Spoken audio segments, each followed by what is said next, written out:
Parole de Dieu quotidienne. L'incarnation de Dieu a créé des ondes de choc à travers toutes les confessions.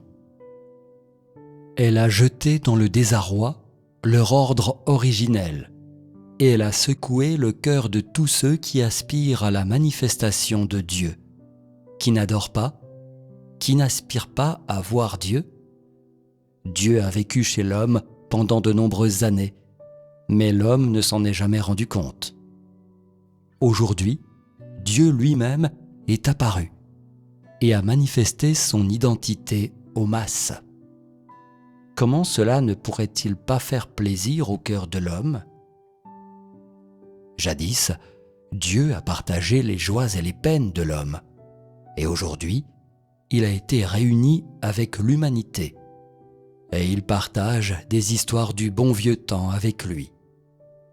Après qu'il sortit de Judée, les gens ne purent trouver aucune trace de lui. Ils aspirent à rencontrer Dieu une fois de plus, ignorant qu'ils l'ont rencontré aujourd'hui et qu'ils ont été réunis à lui. Comment cela ne pourrait-il pas remuer des pensées d'hier ? Il y a 2000 ans aujourd'hui, Simon, fils de Jonas, le descendant des Juifs, vit Jésus, le Sauveur, mangea à la même table que lui, et après l'avoir suivi pendant de nombreuses années, il ressentit une profonde affection pour lui. Il l'aima du fond de son cœur, il aima profondément le Seigneur Jésus. Le peuple juif ne savait rien de ce bébé aux cheveux d'or, né dans une mangeoire froide. Ils ignoraient qu'il était la première image de l'incarnation de Dieu. Ils pensaient tous qu'il était comme eux. Personne ne pensait qu'il était différent. Comment les gens auraient-ils pu le reconnaître, ce Jésus normal et ordinaire ? Le peuple juif le voyait comme le fils d'un juif de l'époque. Personne ne le voyait comme un beau Dieu, et les gens ne faisaient qu'exiger aveuglément qu'il leur donne des grâces riches et abondantes, la paix et la joie. Ils savaient seulement que, comme un millionnaire, il avait tout ce qu'on peut souhaiter. Pourtant, les gens ne l'ont jamais traité comme un bien-aimé. Les gens de cette époque ne l'aimaient pas et ne faisaient que protester contre lui. Ils avaient des exigences irrationnelles envers lui, et il ne résistait jamais, donnant constamment des grâces à l'homme, même si l'homme ne le connaissait pas. Il ne faisait que donner la chaleur, l'amour et la miséricorde à l'homme, en silence, et plus encore, il donnait à l'homme un nouveau moyen de pratique, libérant l'homme des obligations de la loi. L'homme ne l'aimait pas, il lui enviait et reconnaissait ses talents exceptionnels. Comment l'humanité aveugle pouvait-elle être consciente de la profonde humiliation subie par l'adorable Jésus Sauveur quand il est venu parmi les hommes ? Personne n'était conscient de son épreuve, de son amour pour Dieu le Père, et personne ne pouvait avoir une idée de sa solitude. Même si Marie était sa mère de naissance, comment pouvait-elle connaître les pensées dans le cœur du miséricordieux Seigneur Jésus ? Qui se rendait compte des souffrances inexprimables endurées par le Fils de l'homme ? Après lui avoir présenté leur requête, les gens de cette époque l'oublièrent froidement et le jetèrent dehors. Donc, il a erré dans les rues, jour après jour, année après année, à la dérive, pendant de nombreuses années, jusqu'à ce qu'il ait vécu pendant 33 dures années, des années à la fois longues et brèves. Quand les gens avaient besoin de lui, ils l'invitaient dans leur maison, affichant des visages souriants, essayant de lui présenter leurs exigences. Et après qu'ils avaient obtenu ce qu'ils voulaient, ils le mettaient à la porte. Les gens mangeaient ce qui sortait de sa bouche, ils buvaient son sang. il valorisait les grâces qu'il leur donnait. Mais il s'opposait à lui également, car il ne savait pas qu'il leur avait donné leur vie. À la fin, ils l'ont cloué sur la croix, pendant qu'il restait silencieux. Même aujourd'hui, il reste silencieux. Les gens mangent sa chair, ils mangent la nourriture qu'il prépare pour eux. Ils marchent sur le chemin qu'il a ouvert pour eux, et ils boivent son sang. Mais ils ont toujours l'intention de le rejeter. Ils traitent effectivement le Dieu qui leur a donné la vie comme l'ennemi, et au contraire, traitent ceux qui sont esclaves comme eux, comme s'ils étaient le Père céleste. En cela, ne s'oppose-t-il pas délibérément à lui? Comment Jésus en est-il venu à mourir sur la croix? Le savez-vous?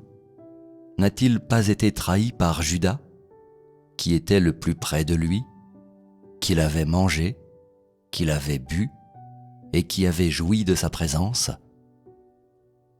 La raison de la trahison de Judas n'est-elle pas que Jésus n'était rien de plus qu'un petit maître normal? Si les gens avaient vraiment vu que Jésus était extraordinaire et qu'il était céleste, comment auraient-ils pu le clouer vivant sur la croix, le laisser pendu ainsi pendant 24 heures jusqu'à ce qu'il n'ait plus de souffle dans son corps? Qui peut connaître Dieu? Les gens ne font que jouir de Dieu avec une avidité insatiable, mais ils ne l'ont jamais connu. On leur a donné 1 centimètre et ils ont pris 1 kilomètre, et ils font de Jésus un être totalement obéissant à leurs commandes, à leurs ordres.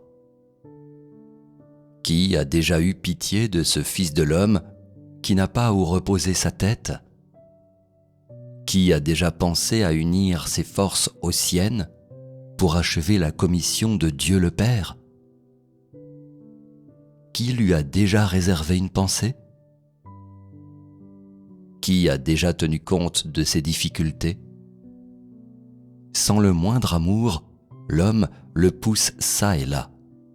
L'homme ne sait pas d'où sont venues sa lumière et sa vie, et ne fait rien d'autre que de planifier secrètement comment crucifier, une fois de plus, le Jésus d'il y a 2000 ans, qui a connu la souffrance parmi les hommes. Est-ce que Jésus vraiment inspire une telle haine? Tout ce qu'il a fait a-t-il été oublié depuis longtemps? La haine condensée depuis des milliers d'années éclatera enfin. Espèce de Juifs, quand Jésus s'est-il montré hostile à votre égard que vous deviez le haïr tellement? Il a tellement agi et a tellement parlé. Rien de tout cela n'est-il pas à votre avantage? Il a donné sa vie pour vous, sans rien demander en retour. Il vous a donné toute sa vie. Voulez-vous vraiment encore le manger vivant? Il s'est livré complètement à vous, sans retenue, sans jamais profiter de la gloire mondaine, de la chaleur entre les hommes, de l'amour entre les hommes ou de toutes les bénédictions entre les hommes. Les gens sont si méchants envers lui. Il n'a jamais joui de toutes les richesses de la terre. Il dévoue à l'homme tout l'être de son cœur passionné et sincère. Il a dévoué sa totalité à l'humanité. Qui lui a déjà donné de la chaleur? Qui l'a déjà réconforté? L'homme a mis toute la pression sur lui. Il lui a remis tous ses malheurs. Il lui a imposé les expériences les plus malheureuses parmi les hommes. Il le blâme pour toute injustice. Et lui, il a tout accepté tacitement. N'a-t-il jamais protesté contre quiconque? A-t-il jamais demandé une petite récompense de quiconque? Qui lui a déjà démontré de la sympathie? Comme gens normaux, qui d'entre vous n'a pas eu une enfance romantique? Qui n'a pas eu une jeunesse excitante? Qui n'a pas la chaleur de ses proches? Qui est sans l'amour de parents et d'amis? Qui n'est pas respecté par les autres? Qui n'a pas une famille chaleureuse?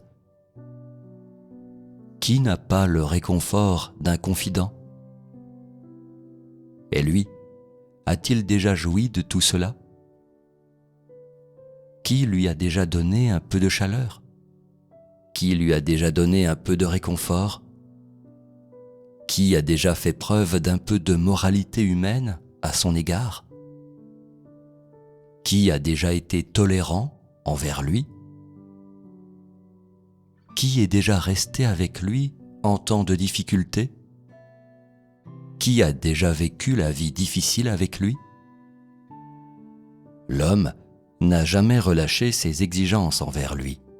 Il lui présente simplement ses exigences sans aucun scrupule, comme si, étant venu dans le monde de l'homme, il doit être son bœuf ou son cheval, son prisonnier, et doit se livrer complètement à l'homme.